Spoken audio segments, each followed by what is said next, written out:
Hello and Assalamualaikum everyone, welcome back to another video. Hope you all are doing well. So I am finally starting the series जिसके comments मुझे पता नहीं कितने महीनों से आ रहे हैं. आई थिंक जब से सेकेंड ईयर स्टार्ट हुई है तब से मुझे इसके बारे में मैसेजेस आ रहे हैं and I M finally starting the series. क्योंकि अभी तक मैंने खुद ही इसकी प्रिपरेशन स्टार्ट नहीं की थी, ना ही मैंने इसकी कोई चीज़ देखनी स्टार्ट की थी. प्रिपरेशन तो मैंने अभी भी स्टार्ट नहीं की थी, but I am starting gradually slowly. और मैंने सोचा कि साथ साथ जो भी मैं करूँगी, जो भी मैं प्रेप करूँगी, वो आप लोग को भी दिखा दूँगी. क्योंकि just like me, all of you are very confused.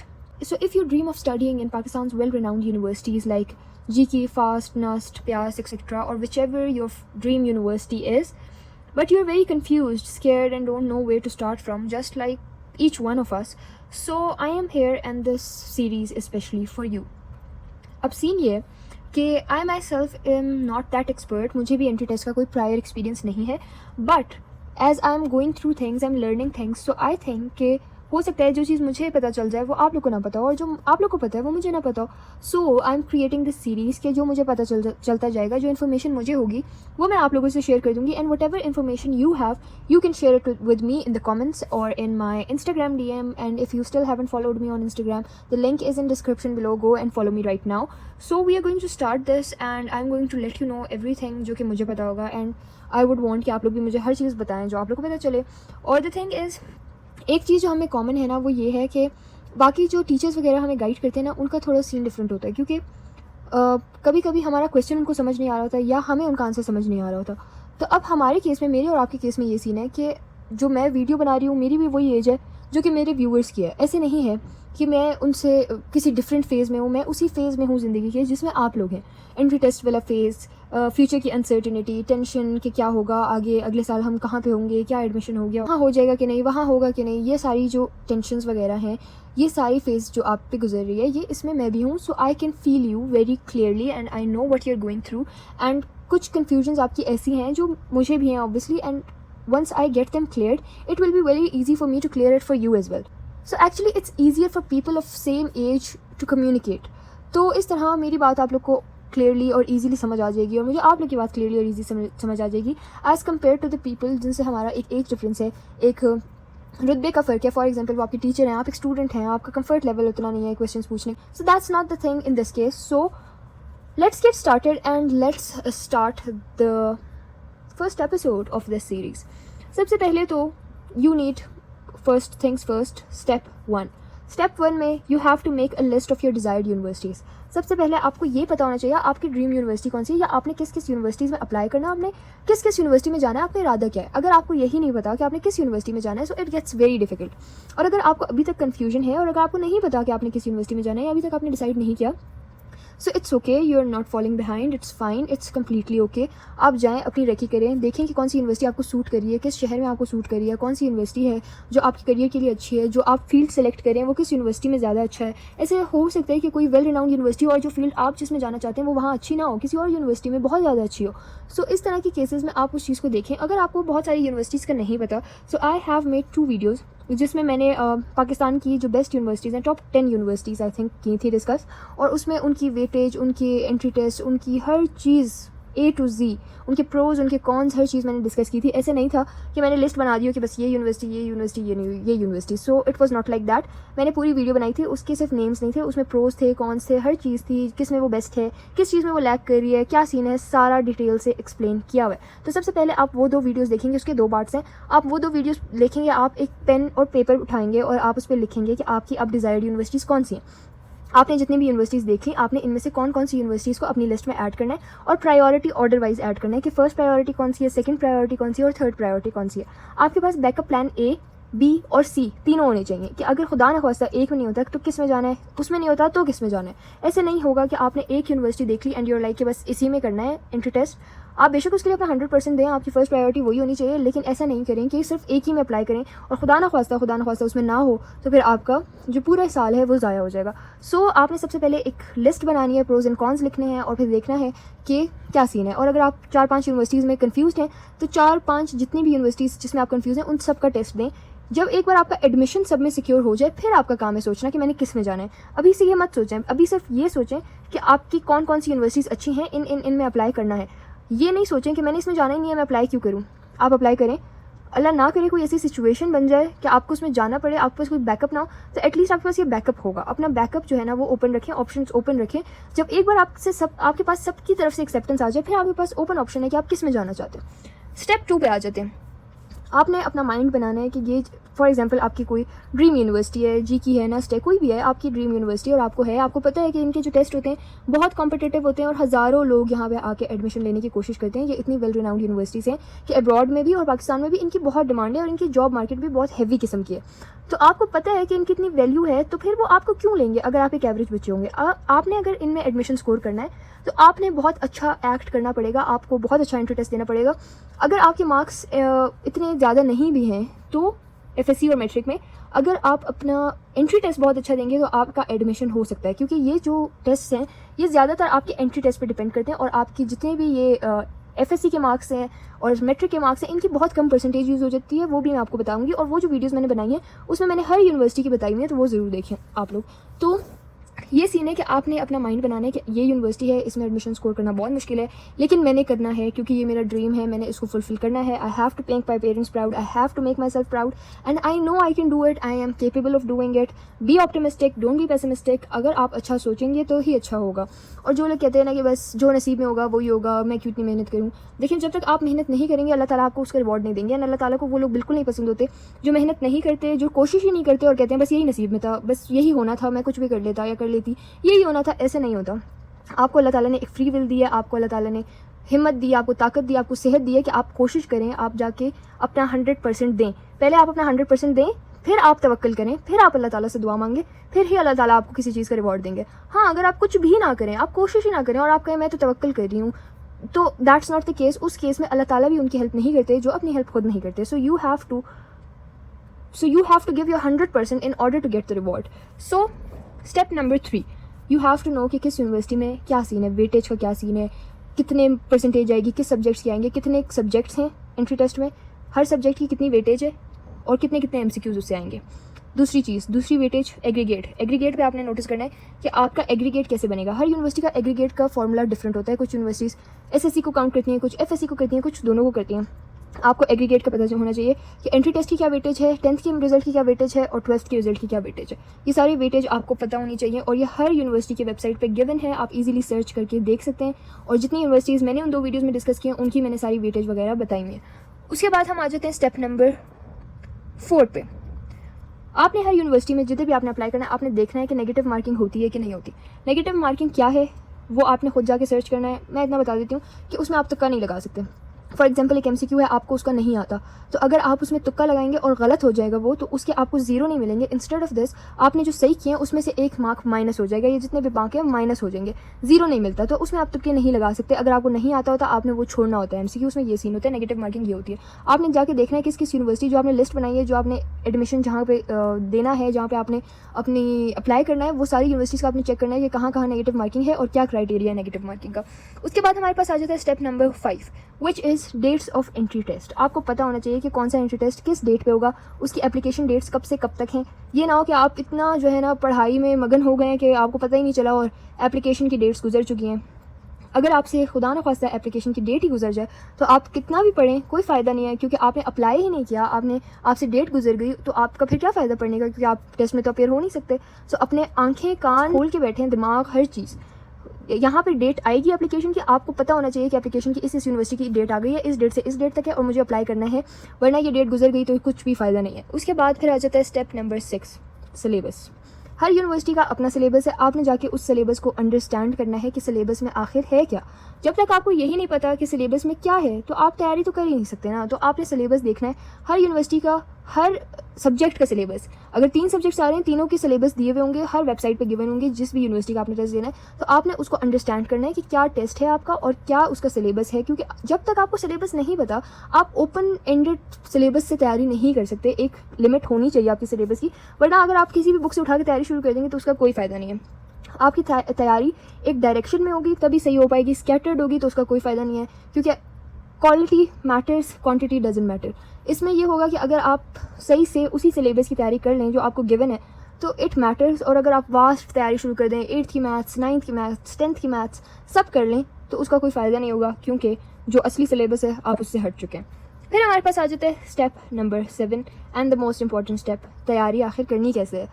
तैयारी कैसे करनी है उसके प्रोसेस में हम आहिस्ता आहिस्ता जाएंगे। उसके जितने भी यूट्यूब वीडियोस हैं, जो चैनल्स हैं, जो मॉक टेस्ट की वेबसाइट्स हैं, वो सारी की सारी मैं आपसे शेयर करूंगी। और मैं अभी भी ढूंढ रही हूँ, जितनी मुझे मिल रही है मैं सेव करती जा रही हूँ और आप लोगों से मैं इंशाल्लाह शेयर करूँगी। अभी फ़िलहाल मैं आप लोगों से 3 यूनिवर्सिटीज़ की डिस्कशन करूँगी, क्योंकि मैं जितनी ज़्यादा यूनिवर्सिटीज़ ऐड करूँगी उतनी ये वीडियोज़ लॉन्ग होती जाएंगी। तो मैं सिर्फ 3 यूनिवर्सिटीज़ डिस्कस करूँगी, which is GIKI, FAST and NUST. तैयारी ऑलमोस्ट सब यूनिवर्सिटीज़ के एंट्री टेस्ट की सेम ही होती है, बस paper pattern, weightage, aggregate, negative marking है, यानी ये सारी चीज़ें थोड़ी डिफरेंट होती हैं, डेट्स डिफरेंट होती हैं, टेस्ट कंडक्शन कब है, ये सारी चीज़ें डिफरेंट है। बाकी तैयारी ऑलमोस्ट सबकी सेम होती है। सो हम स्टार्ट करते हैं। सबसे पहले हम बात करेंगे जीके की, फिर नस्ट की एंड देन फास्ट की। यहाँ पे मैंने लिटरली एक रफ सा बनाया हुआ है, एक समरी सी बनाई हुई है सारे एंट्री टेस्ट की, बहुत रफ है कि आप लोगों को मैं बता सकूँ। तो सबसे पहले हम स्टार्ट लेंगे। मैं आप लोगों को बता दूँ कि नस्ट के जो है ना 4 टेस्ट होते हैं, 4 एंट्री टेस्ट होते हैं साल में। NET 1, NET 2, NET 3, NET 4।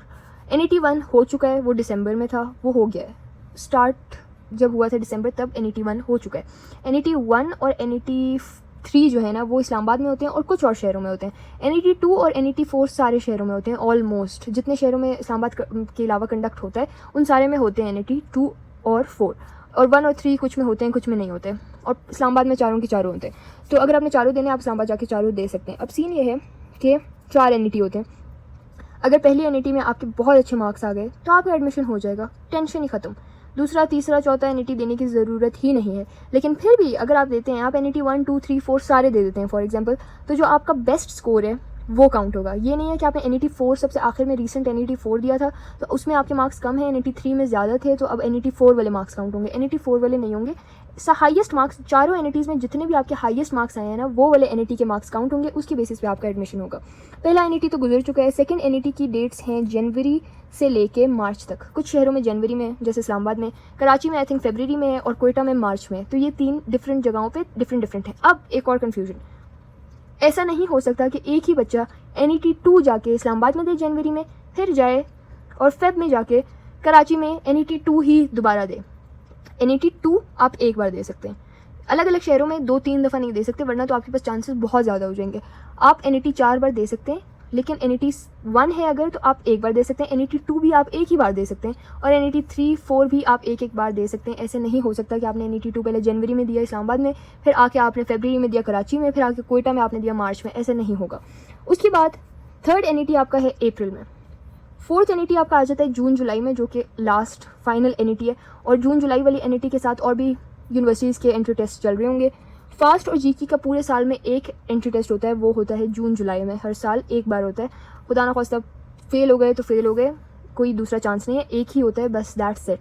और अच्छे खासे कम्पिटिटिव टेस्ट होते हैं, तो इसकी बहुत अच्छी तैयारी होनी चाहिए। NET में तो आपको फिर ये होता है कि एक एज मिल जाता है। अगर मुश्किल टेस्ट, NET का भी बहुत मुश्किल टेस्ट होता है, लेकिन आपको ये एज मिल जाता है कि अगर 1 में नहीं हुआ तो 2 में हो जाएगा, या 3 में मैं और मेहनत कर लूँगा या कर लूँगी। तो इस बाकी यूनिवर्सिटीज़ में आपके साथ ये सीन नहीं है, एक ही टेस्ट है, एक ही बार में क्लियर करना है, एंड दैट्स इट। उसके बाद हमारे पास आ जाते हैं डेट्स, तो मैंने आपको सारी बता दी हैं। अच्छा, नेगेटिव मार्किंग, जीके ने नेगेटिव मार्किंग लास्ट ईयर ख़त्म किया है, मैं यहाँ पे अटैच भी कर दूँगी उसका स्क्रीनशॉट। और नस्ट में नेगेटिव मार्किंग है ही नहीं, पहले से नहीं है। और फास्ट में नेगेटिव मार्किंग है, और ये नेगेटिव मार्किंग फास्ट की मैंने बहुत क्लियरली एक्सप्लेन की थी। वो जो वीडियो मैंने बनाई थी टॉप 10 यूनिवर्सिटीज़ वाली, उसमें मैंने बहुत एक्सप्लेन की थी डिटेल से। आप वो वीडियो जाके देख लेंगे तो आपको फास्ट की भी नेगेटिव मार्किंग का पता चल जाएगा। नस्ट में नहीं है, और जीके में भी अभी लास्ट ईयर से ख़त्म हो गई है। फास्ट में नेगेटिव मार्किंग है, तो के नहीं लग सकते। उसके बाद हम आ जाते हैं वेटेज पे, कि क्या सीन है, एग्रीगेट की क्या वेटेज है, क्या एग्रीगेट का सीन है। जीके में आ जाएँ तो जीके में O लेवल्स और SSC जो कि आपका मैट्रिक है, यहाँ पे मैं आप लोग को दिखा भी देती हूँ, आप लोग को वेबसाइट पे, ऑफिशियल वेबसाइट पे दिखा देती हूँ। हियर यू गो,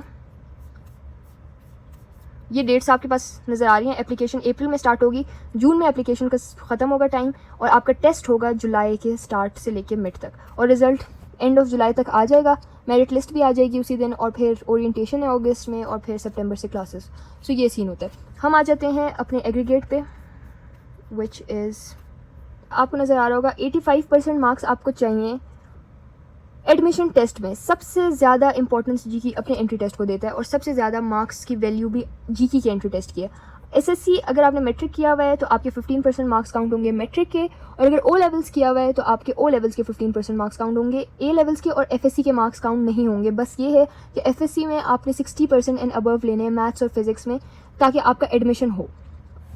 बाकी आपके एसएससी के, मैट्रिक के और ओ लेवल्स के मार्क्स काउंट होंगे और एडमिशन टेस्ट के 85% मार्क्स हैं। तो अगर आपके मैट्रिक में और ओ लेवल्स में मार्क्स इतने अच्छे नहीं भी हैं और अगर आप जीके के एंट्री टेस्ट में बहुत अच्छे मार्क्स स्कोर कर लेते हैं तो आपका एडमिशन ईजिली हो जाएगा, क्योंकि 85% is a big big big thing, is a big big big thing. ये इतनी छोटी चीज़ नहीं है, आपने एडमिशन टेस्ट में बहुत अच्छा स्कोर करना है। फिर हम आ जाते हैं नस्ट की तरफ। अब हम आ जाते हैं नस्ट एग्रीगेट की तरफ कि नस्ट का क्या सीन है। तो यहाँ पे हम देख लेते हैं नस्ट एंट्री टेस्ट में आपके 75% वैल्यू है नस्ट के एनईटी के एंट्री टेस्ट के, और 10% आपके मैट्रिक के मार्क्स काउंट होंगे, 15% आपके ए लेवल्स या फिर एफएससी के मार्क्स काउंट होंगे। एफएससी में भी सिर्फ फर्स्ट ईयर के, यहाँ पे क्लियरली लिखा हुआ है फर्स्ट ईयर, HSSC पार्ट 1। अगर रिजल्ट आ गया था सेकेंड ईयर का तो उसके भी काउंट होंगे, लेकिन अगर रिजल्ट नहीं था तो सिर्फ पार्ट 1 के काउंट होंगे, विच इज़ क्लास 11th। और 10% आपके 10th के और ओ लेवल्स के, और बाकी 75% अगेन एंट्री टेस्ट के। अगेन मैं इसमें भी यही कहूँगी कि आप लोग के मार्क्स अच्छे खासे जो मार्क्स हैं, सबसे ज़्यादा परसेंटेज आपकी एंट्री टेस्ट की है। अगर एंट्री टेस्ट आप अच्छा कर लेते हैं तो आपका एडमिशन इंशाल्लाह ईजीली हो जाएगा। फिर हम आ जाते हैं फास्ट के एग्रीगेट की तरफ। इसका एग्रीगेट है और यहाँ पे आप देख सकते हैं कि इंजीनियरिंग प्रोग्राम्स के लिए यहाँ पे आप देख लें 33% आपको मार्क्स चाहिए आपके एंट्री टेस्ट में, 50% मार्क्स आपको चाहिए अपनी HSSC में विच इज़ ए लेवल्स और FSC, और फिर आपको चाहिए 17% marks in matric and O levels. अब यहाँ पे आप लोग को एक चीज़ क्लियर हो जाएगी कि ये सबसे ज़्यादा वेटेज इसमें आपके FSC के मार्क्स के। अब FSC में अगर यहाँ पे देखें लिखा हुआ है, अगर आपके पार्ट 1 के मार्क्स थे सिर्फ, मतलब सेकेंड ईयर का रिजल्ट नहीं आया था, तो 50% आपके सिर्फ फर्स्ट ईयर के मार्क्स काउंट होंगे। अगर आपके सेकेंड ईयर का भी रिजल्ट आ गया था तो दोनों के मर्ज मार्क्स में से 50% लिया जाएगा, लेकिन अगर रिजल्ट नहीं था तो फिर सिर्फ पार्ट 1 का। तो इसमें FSC को बहुत ज़्यादा इंपॉर्टेंस दी गई है। ये सिर्फ वाहिद यूनिवर्सिटी आई थिंक जो FSC को इतनी ज़्यादा इंपॉर्टेंस दे रही है, और अपने टेस्ट को इन्होंने 33% दी है। सो ये सीन है, ये सारी यूनिवर्सिटीज़ का मैंने आपको बता दिया है। उसके बाद हम आ जाते हैं इनके टेस्ट पे। टेस्ट की डिस्ट्रीब्यूशन का क्या सीन है। अब टेस्ट में ये सीन है कि फास्ट के टेस्ट में 10% इंग्लिश है, इंजीनियरिंग की बात कर रही हूँ, जो बिजनेस वाले हैं उनका डिफरेंट सीन है। 10% इंग्लिश है, 20% IQ है, 20% बेसिक मैथ है और 50% एडवांस्ड मैथ है। उसके बाद हमारे पास आ जाता है नस्ट। नस्ट में हमारे पास 200 MCQs होते हैं, 50% मैथ्स होते हैं विच इज़ 100 MCQs होते हैं मैथ्स के। फिर आ जाता है फिजिक्स, 30% है उसकी weightage which is 60 MCQs for physics, और फिर इंग्लिश 20% होता है विच इज़ 40 MCQs।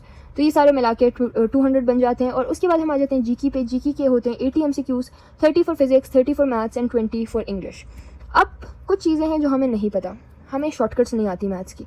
हमें लंबे लंबे तरीके से मैथ्स के क्वेश्चन सॉल्व करने आते हैं, लेकिन हमें शॉर्टकट तरीके से सॉल्व नहीं करने आते, और हमें पेपर के दौरान सिर्फ 1 मिनट या 30 सेकंड्स मिलेंगे एक मैथ्स का MCQ विदाउट कैलकुलेटर सॉल्व करने के लिए। Just to let you guys know, जितने भी यूनिवर्सिटीज़ मैंने आपको बताई हैं इन सब में कैलकुलेटर अलाउड नहीं है। Logarithmic table, tan cos theta वाले टेबल्स कुछ भी अलाउड नहीं है। आपका पेन होगा, आपकी चीज़ें होंगी, बस दैट्स इट। कैलकुलेटर वगैरह हेल्पिंग मटेरियल किसी भी किस्म का अलाउड नहीं है। हमें शॉर्टकट्स नहीं आती, हमें ना लंबे तरीके से मैथ्स पूरी सॉल्व करनी आती है। हम पूरे एक पेज का सोल्यूशन निकाल के फिर आंसर निकाल सकते हैं। उसकी हम जितनी भी प्रैक्टिस करें ना, हम वो 30 सेकंड में नहीं कर सकते, दैट इज़ ह्यूमनली इम्पॉसिबल। तो हमें सबसे पहले शॉर्टकट्स सीखनी होंगी। ऐसी शॉर्टकट्स अवेलेबल हैं मैथ्स में जो आप क्वेश्चन देख के 30 सेकंड के अंदर वो शॉर्टकट से आंसर निकाल के अपना MCQ कर सकते हैं। अगर आप लॉन्ग प्रोसीजर में जाएंगे तो आपका टाइम मैनेज नहीं होगा। नंबर 2 चीज़ जो हमें नहीं पता, इंपॉर्टेंट टॉपिक्स कौन से हैं। हमें ये सबसे पहले तो आहिस्ता आहिस्ता पता चलता जाएगा कि इंपॉर्टेंट टॉपिक्स कौन से हैं। नस्ट, फास्ट, जीके में कौन कौन से टॉपिक हैं जो रिपीटेडली आते हैं, जिनकी इंपॉर्टेंस ज़्यादा है, ये सारी चीज़ें हमें नहीं पता। फिर हमें सिलेबस ब्रेकडाउन नहीं पता। सिलेबस इन्होंने एक लाइन में ऐसे मिक्स करके दिया हुआ होता है, उसके एक वर्ड जो लिखा हुआ है उसके नीचे इतनी सब टॉपिक्स हैं, वो सारा ब्रेकडाउन हमें चाहिए क्योंकि वो बहुत इंपॉर्टेंट है। सिलेबस ब्रेकडाउन का हमें नहीं पता। Time management, we need accuracy and speed, ये 2 चीज़ें हैं जो हमें एंट्री टेस्ट एस करने के लिए चाहिए, and we have to attain this. हमें टाइम मैनेजमेंट बहुत इंपॉर्टेंट है। अगर आपको पेपर आता भी हो लेकिन टाइम मैनेज ना हो सके तो nothing can be done. So time management हमें सीखनी पड़ेगी विद एक्यूरेसी। सो ये चीज़ें हैं जो हमें नहीं आती हैं, इंशाल्लाह we will learn this together. और इंशाल्लाह आगे भी I share all the YouTube channels and the mock websites I have, और जितने भी बुक्स वगैरह का मुझे पता चलता जाएगा, जो प्रैक्टिस बुक्स हैं वो भी मैं आप लोगों के साथ शेयर करती जाऊंगी। So this was it for today's video and episode 1 for this entry test guide. I hope this was helpful, and इंशाल्लाह बाकी एपिसोड्स भी मैं आहिस्ता आहिस्ता डालती रहूँगी। As I will get to know about more things, I will keep adding it and I let you guys know. So I hope this was helpful and see you all in the next one. Till next time, अल्लाह हाफिज़ and bye bye.